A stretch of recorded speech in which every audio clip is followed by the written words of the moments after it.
कल पूरे मुल्क में मनाया जाएगा ईद का त्योहार। लखनऊ में नजर आ गया है ईद का चांद।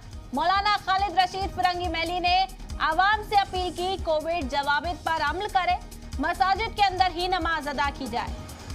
तो बड़ी खबर इस वक्त की आप तक पहुंचा रहे, ईद का चांद नजर आ गया। लखनऊ से बड़ा ऐलान किया गया, कल पूरे मुल्क में मनाया जाएगा ईद का त्योहार। और इस वक्त तफसीली जानकारी के साथ हमारे नुमाइंदा अमर हुसैन हमारे साथ जुड़ गए। अमर, क्या खबर मिल पा रही है? बिल्कुल, देखिए रम, जो आसमान में ईद का चांद है वो नजर आ चुका है और तमाम लोगों ने खुद ईद के चांद का दीदार किया है। और कल पूरे मुल्क में जो ईद का त्यौहार है, खास तौर से जो रोजेदारों का त्यौहार है, मुसलमानों का त्यौहार है, वो पूरे मुल्क में मनाया जाएगा। और कल जिसकी मौलाना खालिद रशीद फिरंगी महली की जानिब से ऐलान भी किया गया था, और 3 तारीख को अब पूरे मुल्क में ईद का त्योहार मनाया जाएगा। तो बड़ा ऐलान, लखनऊ में चांद नजर आ गया है और अब कल पूरे मुल्क में ईद मनाया जाएगा। इसकी तैयारियां लोग मुसलसल कर रहे थे। बहुत बहुत शुक्रिया अमर, खास बातचीत का।